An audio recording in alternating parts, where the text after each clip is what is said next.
อีกครั้งหนึ่งกับเพื่อนทันหมอโอ้เบาจะลั่นเอ้าไม่เท่าเมื่อแล้วป่ะโอ้ขอบใจมาเล่นน้ำทานหมอเนาะโอ้ติโตเฮ็ดยังเบาจะลั่น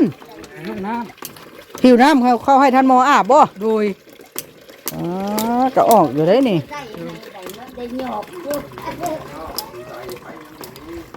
ปัดเจอพี่น้องดูมันขยันมันเพียนสบายดีพี่น้องเนาะสบายดีพี่น้องกันเบิดสู่ผู้สู่คนมาอัปเดตคนไล่ญาติมาหามื้อนี้ก็ได้พี่น้องเลยเนาะกำลังง่วงน้ำที่เอาเข้าน้ำเข้าห้องน้ำฝนบ่ทันว่าทันซะพี่เถอะง่วงเอาแบบนี้เลยเนาะคนขยันไอหลีได้นี่พี่น้องเอ้ยจะลั่นนี่ขยันไอหลีเจ้าเนี่ยว่าเป็นคนง่วงแต่เก่ากันเลยโดย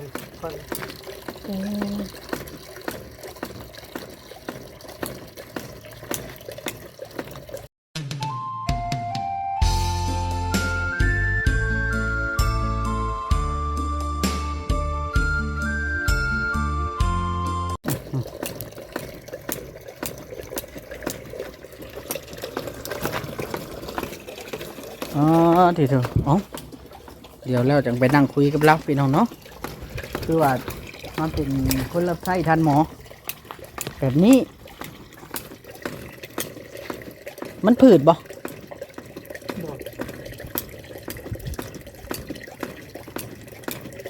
ต้องงอกแบบรวดเร็วทีเถอะกิ้วเขาไว้เด้อเตรียมแล้วกิ้วเขาไว้แล้วคอยชี้นั่งคุยกับเจ้าบาดเฮ้นี่น้ำเขานี่เลยเปิด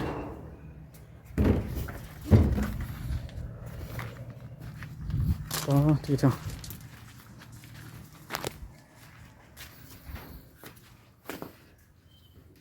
ล็อกไว้บ่เฮือนนะเป็นหมอไว้ที่เข้าไปเบิ่งไฟ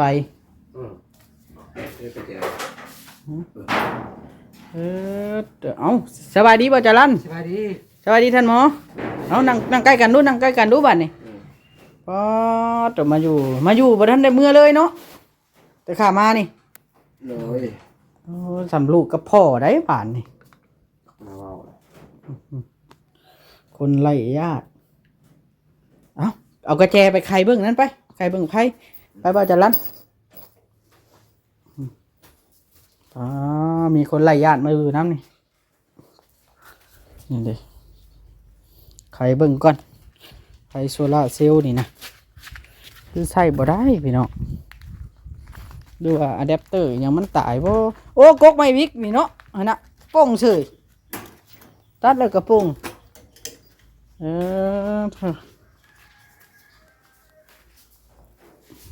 เอ้าปะมากไปเซฟไปแล้วเซฟฮิตมันนี่แล้วมากเอาบ่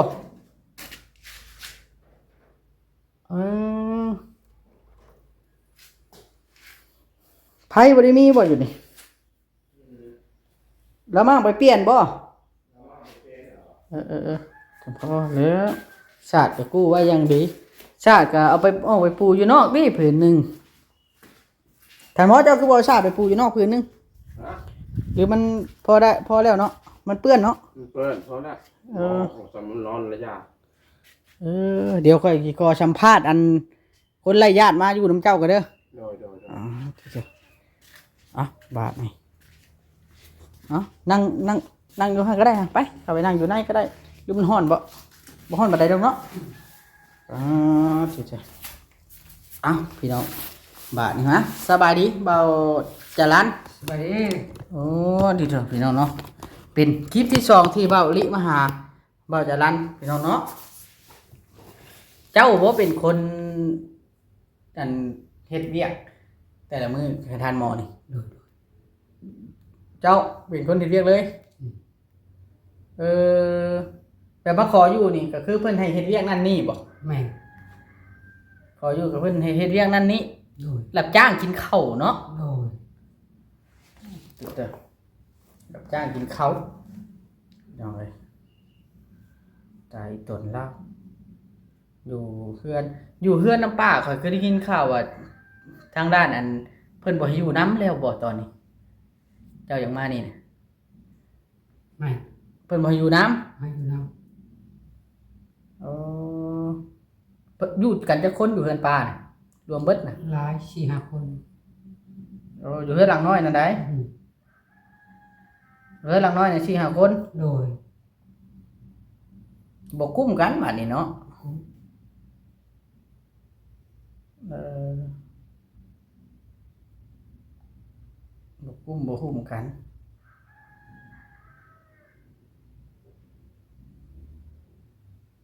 บ่กุ้มบ่หุ้มกันแล้วเนาะพี่น้องคนหลายก็บ่ตีแหล้วคนหลายคนเด้แล้วอันมาอยู่น้ำทันหมอบัดนี้บ่มีจุดหมายปลายทางเลยเนาะ แม่ โอ้แต่ละปีตะกี้น่ะตั้งแต่อยู่น้ำเพิ่นน่ะเฮ็ดไร่เฮ็ดนาบ่ อยู่น้ำปลาลูก โดย เฮ็ดอยู่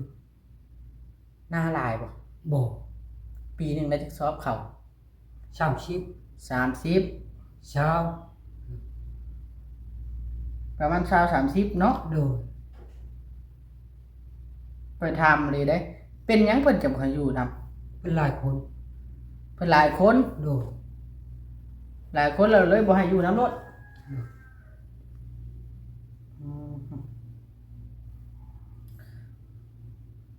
หลายคนแล้วบ่ให้อยู่นำรถพี่น้องเอ้ย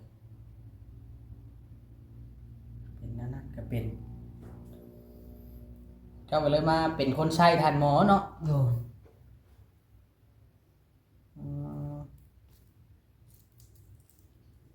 พ่อแม่ก็ถิ่มป้าไปก็ได้อยู่ตามลำพังบัดพ่อเลี้ยงก็คือพ่อเลี้ยงแล้วพี่น้อง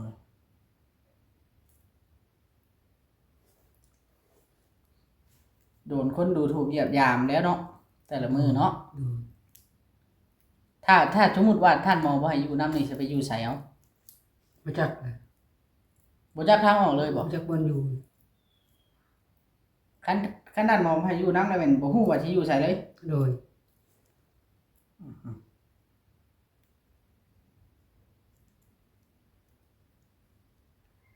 บ่ฮู้ว่าใครแน่แต่ท่านหมอเพิ่นใจดีเนาะ แม่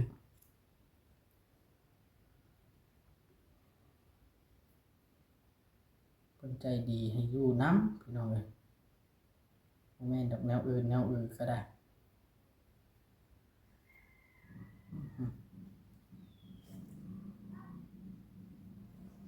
อยู่คือกูมื้อนี่ท่านหมอใช้หยังเจ้าเฮ็ดแล้วบ่ เลย โอ้ฮ้อนแฮงเด้นี่ไปออกนอกพี่น้องเนาะฮ้อนแฮงไปเดี๋ยวหานั่งแถวนี้ก็ได้นี่ฮ้อนอากาศเนาะนั่งรถนี่อ้ายพี่น้องเอ้ยอยู่ในก็ฮ้อนว่าง่ายเป็นคนรับใช้รับจ้างกินข้าวเพิ่นมีข้าวเฮาแหละมาอยู่น้ำเพิ่นคันเฮาสิอยู่สิชื่อก็บ่เป็นเนาะ แม่ อยู่ชื่อๆก็บ่เป็น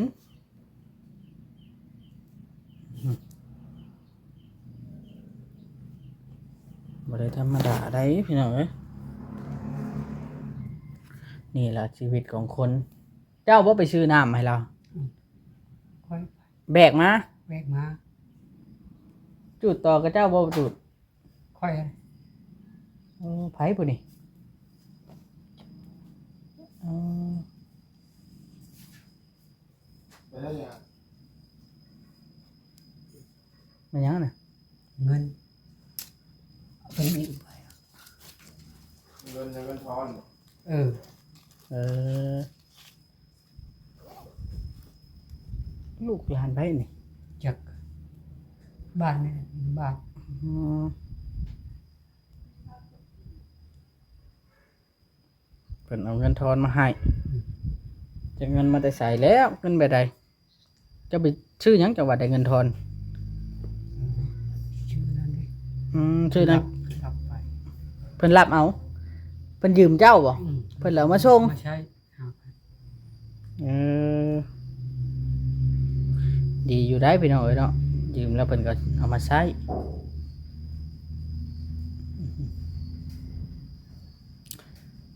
ำบากยากเข็น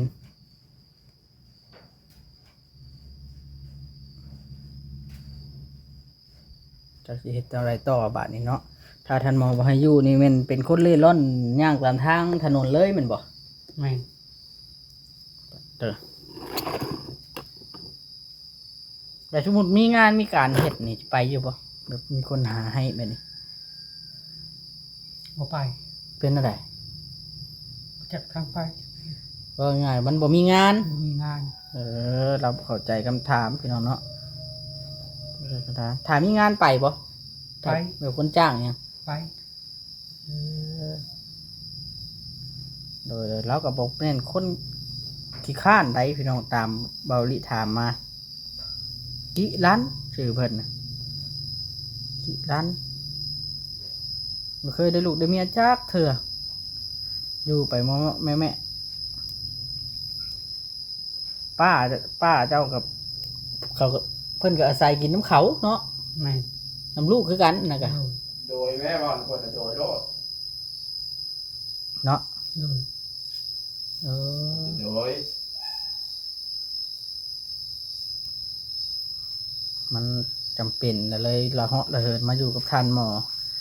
ไม่ได้ให้บ่ บ่ ธรรมดาบ่ ธรรมดา เราไม่ได้ให้ได้ด่าเนาะ โดย ยันว่าเราให้แล้วด่านะเราให้แล้วด่าอันนั้นได้มันบ่ดีให้ด่ากันเพิ่นก็เคยทุกข์คือกันท่านหมอก็ได้ถึกไล่หนีจนมาอยู่น้ำท่านหมอมื้อแรกที่มาอยู่นะเจ้าว่าว่าได้ว่ากับท่านหมอนะขออยู่น้ำบ่ ขออยู่ขอใส่น้ำชั่วคราว แล้วเพิ่นเว่าได้น่ะ อยู่ก็อยู่แล้ว บ่จักความเว้าเนาะเพิ่นก็อยู่ก็อยู่แล้วบ่เพิ่นว่า โดย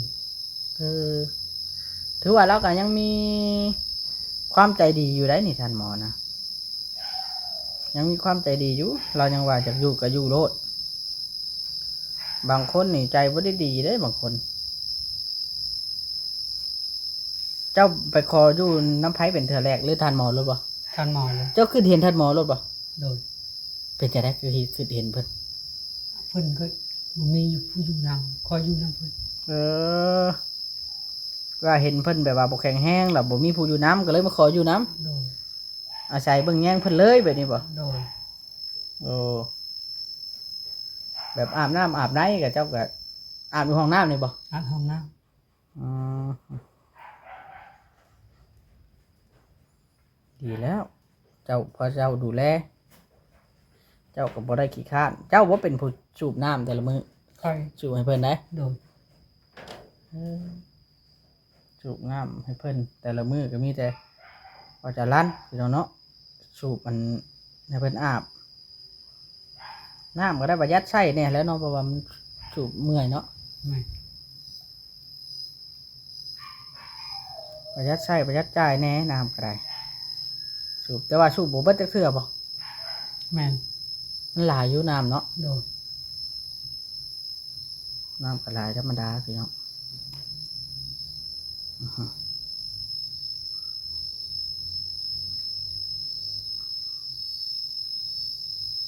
เราเลือกนั่นพี่น้องเนาะเห็นในคลิปว่ามีคนมาอยู่เนาะมีคนมาอยู่น้ำเราก็หูว่าเป็นไผเลยมันสัมภาษณ์เบิ่งพี่น้องเป็นคนเล่ร่อนเนาะหรือว่าคนไร้ญาติ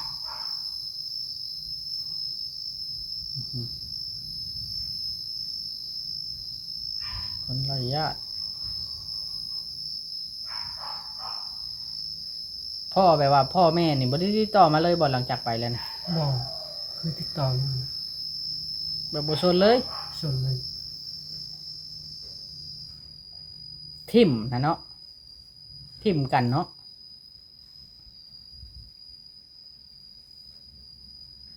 แต่ทิ่มกันนั่นแหละแต่บ่ติดต่อมาเลยแต่บ่ทิ่มก็คือสิติดต่อมาอยู่ค่อยว่าคิดฮอดเพิ่นอยู่บ่พ่อแม่ คิดฮอดอยู่ คือบ่ไปอยู่นำเพิ่น มาจากทางไปบ่มีเงินไป เพิ่นบ่เอาแล้วเนาะไปก็คือเก่าเนาะ คือเก่าเพิ่นก็ยากกว่าเพิ่น เพิ่นบ่ต้องการเฮาแล้ว แม่น ข่อยได้ยินท่านหมอเล่าน้ำตาเล่าจนสิไหลเราอะได้ยินข่าวเจ้าหั่นนะเสื้อผ้าก็ชุดเก่าอยู่หั่นพี่น้องต้องขออภัยเด้อทางด้านน้องเพิ่นบ่มีบ่มีเสื้อบ่มีผ้าละเกิดมาถูกข์ยากแบบนี้บ่ต่างกับไอ้สิงห์เด้อพี่น้องเนาะไอ้สิงห์ผมยาวนะ FC เบิ่งรถคนไร้ญาติบ่ต่างกับไอ้สิงห์ดอกชีวิตละเหาะละเหินเดินดงเดินป่ามาอยู่หา6-7 วันแล้วพี่น้องเอ้ยยังบ่ได้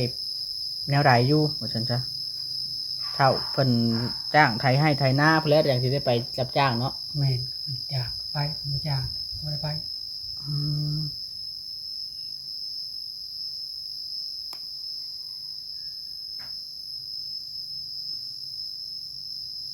บ่ได้เป็นเนาะบ่ได้ไหวพี่น้องเอ้ยคันสมมุติว่าเนาะสมมุติว่า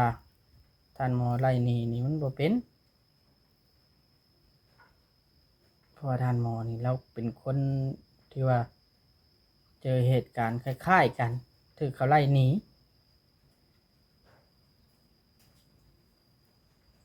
ตาสงสารเราจนได้รับการช่วยเหลือค่อยก็อยากให้เจ้าได้รับการช่วยเหลือคือแล้วแต่ว่าอันนี้ก็ขึ้นกับบุญวาสนาได้น้องเอ้ยถ้าเจ้ามีบุญเพิ่นก็ช่วยถ้าบุญมีบุญเพิ่นก็ช่วยตามบุญตามวาสนาอันนี้ก็เด้อคือชุมเฮาถ่ายนี่อยากให้ได้เบิดทุกคนไผก็อยากให้ได้ถ่ายไผก็อยากให้ได้เบิดทุกคนผู้เพิ่นทุกข์ยากแต่ว่าบางคนก็ได้บางคนก็บ่ได้เด้แล้วแต่บุญเฮาเฮ็ดว่าแต่เจ้าก็เข้าวัดเข้าว่าอยู่บ่ เข้าอยู่ อืมท่านหมอเราเคยบวชท่านหมอเราเคยบวชเด้ก็ถามอะไรได้อันถามพ่อเลี้ยงเจะเคยตีจ้ะบ่ เคย แต่อย่างน้อยได้ โดน โอ้ตีดุบ่ ที่ดู ก็จ้ะถือว่าเป็นเด็กน้อยที่มีปัญหาตั้งแต่น้อยพี่น้องเด็กน้อยที่มีปัญหาแต่น้อยจังตีดุถึงตีดุตีแบบบ่พักนะน่าสงสารขออันนี้ก็ได้อากาศร้อนเลยนี่พี่น้องมันแดดขนาด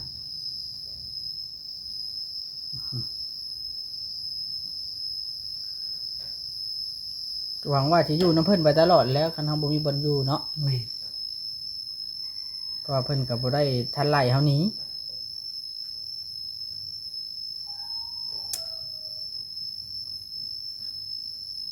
เจ้าอันออกมาไว้นี่ทั้งด้านอันป้าเจ้าบ่ได้หาเจ้าบ่ บ่ไปหา เพิ่นแฮงดีใจซ้ำเนาะ โดน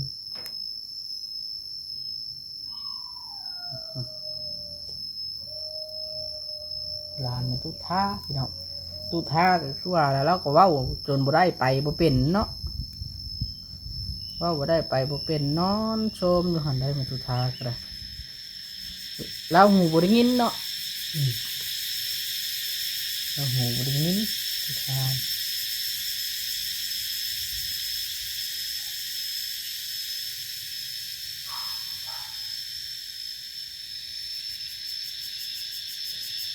มันละดีพี่น้องเลยเนาะน่าสงสารบ่าวจรันจากให้วอน FC เบิร์ดทุกคนช่วยเหลือบ่าวจรันในอยเด้อพี่น้องเนาะซื้อเสื้อซื้อผ้าให้เราก็ได้พี่น้องเลยเนาะร่วมไม้ร่วมมือเราก็เป็นคนผู้หนึ่งที่บ่ได้ขี้ข้าน